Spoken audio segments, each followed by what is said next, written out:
I'm going to read The Adventure of Bitten, Chapter 6. Wow! Facing the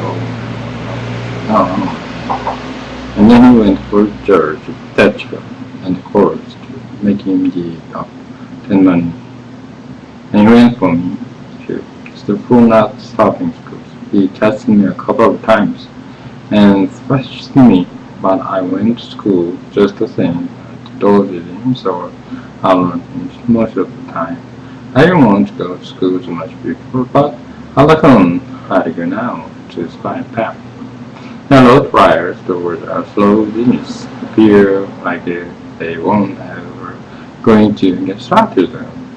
So every now and then I blow into $3 though just for him to keep from getting at the co-winding, and every time he got money he got drunk. And every time he got drunk he raised the cane around town, and several times he raised the cane he got jail, and he was just this kind of the thing was right inside. He got to hang around the windows too much, so she told him at last that if he didn't quit using around their shoes, it made trouble for him. Well, wasn't he mad? He said that he would show who was hot clean boss. So he watched out for me till one day in the spring, and then catched me and took me up the river about 3 miles in a ski, and I crossed over the Illinois shore.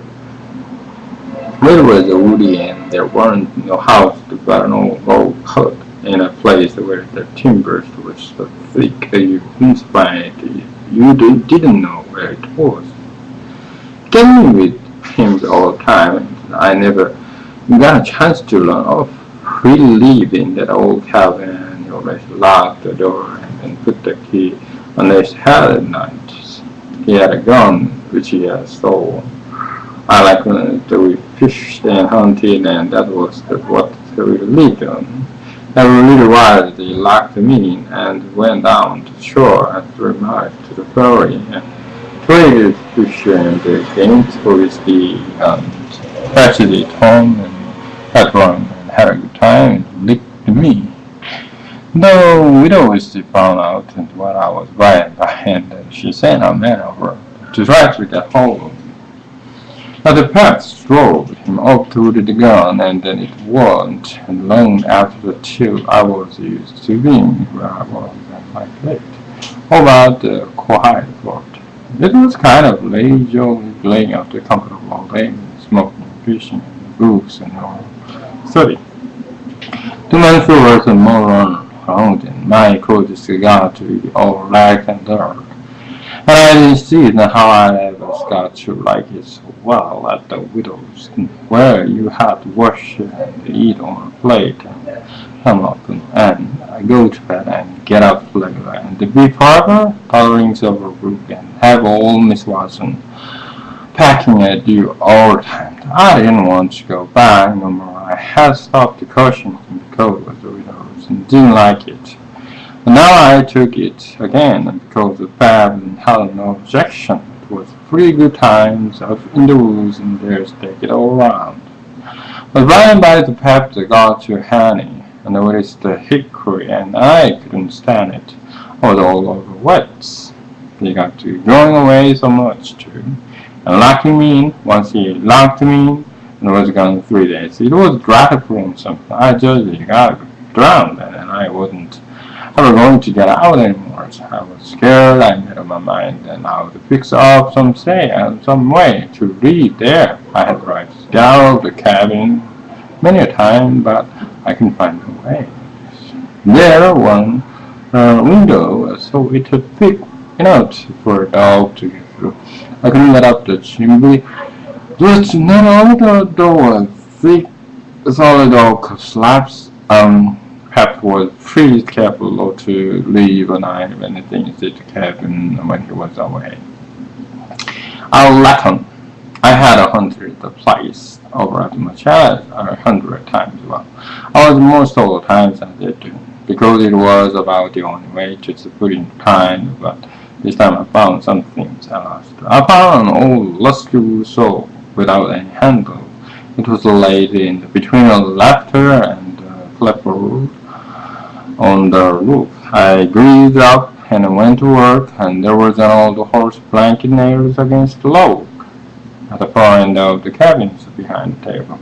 To keep the wind from blowing through the chink and putting the candle out, I got on the table and raised the blanket and went to work saw a section of the big bottom lookout, big enough to let me through. So it was a good long job, but I was getting toward the end of it, and when I heard the pops guns in wood, I got no signs of my work and dropped the blanket and hit my soul, and pretty soon Pap come in. Pap won in a good humor, so the way his network said he was downtown and everything was going wrong. The lawyer said that he reckoned he would win this lawsuit and get the money if they ever got started on the trial. But then there was ways to put it off a long time, and Judge Thatcherson knew how to do it. And he said to people out there to be another trial to get me away from him and give me to widows to my guardian, and they decided to win this time. This shook me up and control because I didn't want to go back to the widows anymore. And then they so pumped up, and the civil died, and they'd call it. Then the old man got the crushing, and then the cost of everything, and everybody could think of then the costing them all over again to make sure it hadn't skipped any. And after that, the power shop with a kind of general all around, including its control of parcel of the papers which he didn't know the names of, and to call them what's his name when he got to them, and went right along with his crushing. He said he would like to see the window, and then me said he would watch out, and if they tried to come and such a game on him, and those are placed 6 or 7 miles off the shore, stole me in, and raised my hunts till they dropped and they couldn't find me. And I made it pretty uneasy again, but only to me, they couldn't this out and stay on, and until stick out that dance. The old man made me go to skip and the patches, the things he had got, and there was a 50-pound sack of the corn and side of the bacon and ammunition and a 2-gallon jug of whiskey and all this book and 2 newspapers for wedding, besides some tower. And I told Treater up a road and then went back and sat down on the bow of the skip for last. I thought it over and likened out just walk up and with a gun and some nights and take it to the woods and when I ran away. I guess I wouldn't stay in one place, but just trying to ride across the country. Mostly night times to hunt and fish to keep alive, and so get so far away that the old man knowed me though, and then could never find me anymore. I just out and leave the night. It's a pep that got drunk enough, and I like on the hill. I got so full of it. It didn't notice how long I was standing till I opened my heart and asked me whether I was asleep and drowned. I got the things all up to the cabin, and then it was about dark. And while I was cooking supper, the old man took a sweet or 2, and they got sort of warmed up and went to the living again. He had been drunk over in town. A lady in the doctor light, and he was outside, and then to look at bodies to the stove, and he was at home. He was just old man, and whenever his liquors began to work on most, and always went from government. His time, he says, let's call this government just a while, just look at it and see what it's like, and then here's the Lord standing, so let's take the man's son, away from him, the man's own son. But she has had all the trouble and all the expensive laziness, and so say that the man has got a son like this last. They go to work and they begin to do certain stuff for him and give him a rest and lower up and it grows for him. And it's called that government, and show another lower back that old dirty stuff to help him to get me out of my properties here. So water low and dot in the low and take them as it was $6,000 bank of the world. And then him and was told Trevor has a cabin like this and let him go around in clothes that ain't 15 to a hole. They call that government. A man can get his life in a government like this, and sometimes I have my notion to just leave the country for good and all. Yeah, no, I told him. So I told him. That's also to his face and lots of hurting me and get out. When I say exercise for to send, I leave to blame this to the country and never come on years it again. Then, not the very words. I say, look at my head. If it's called a head, about a little later up and the rest of it goes down to his clothes in my chin. And I ain't lively or head at all, but more like my hairs would show the origin of the stovepipe and look at it, said I, such a hat for me to wear. One of the what is command sounds if I could give the gift to my lights. Yeah, this is wonderful, government, wonderful. And while I look here, and then there was a three girls to them from Ohio. The military was a bit white as a white man. He had the whitish hair and only ever see too, and the Chinese hat, and there's the any man in that town that got that fine clothes, that's what he had. And he had a gold watch chain and a silver-headed cane, and all the gray-headed and not all in the state. And then what do you think? They said he was a professor in the college and could talk all kind of languages and knowledge and everything, and that and rushed. They said he could board when he was at home. So that let me out. I worried the countries that are coming too. It was election day, and I was just about to go and vote myself if I want and just drunk to get there. And but the old town surrenders and stayed in this country where they let that niggers vote. I don't out. I said I'll never the vote again. And then there's a demonstration. The black was I said, and they all heard me, and the country's made a lot for me. I'll never go there again as long as I live, and to see the cool way of the niggers the white. He didn't give me the load as if I hadn't showed that him. All out on the west. I said to the people, why this needs to float that ocean and so, and that's what I want to know. And what you like on, they said, why? They said it couldn't be so, it is. It had been in the States 6 months and he hadn't been there long at they're not that's specimen they call that government that can't the figure still he's been in the States 6 months. This government called such a government to less on to be a government and think it is a government. Yeah, I got to set stock seriously and for 6 whole months before. It can take hold of the following and speeding and inform us the wide shortage the free negative hand. That was gone, and so he never noticed where those limber legs was taking him to. He ran back head over his heels over the trail and so broke and Bob was saying, and the rest of his speech is all the hottest kind of language, mostly how at the niggers and the government, though they give the thumb to all along the here and there. He hopped around the cabin considerable, first on one leg and then on the other, and holding first one thing, then at the other, and then at last he allowed his left foot all of a sudden and pressed the top. A lateral kick, and that wasn't good judge. Well, because that was the foot that had a couple of his toes and leaking out of the corner end of it. So now he raised the hole. The fairly made it about his hair laid it so down. He went in the dirt and then rolled there and held the toes and the cushion. And then laid over anything he had ever done previously. He said his on left side afterwards. He had a heart. Always over as Hagen.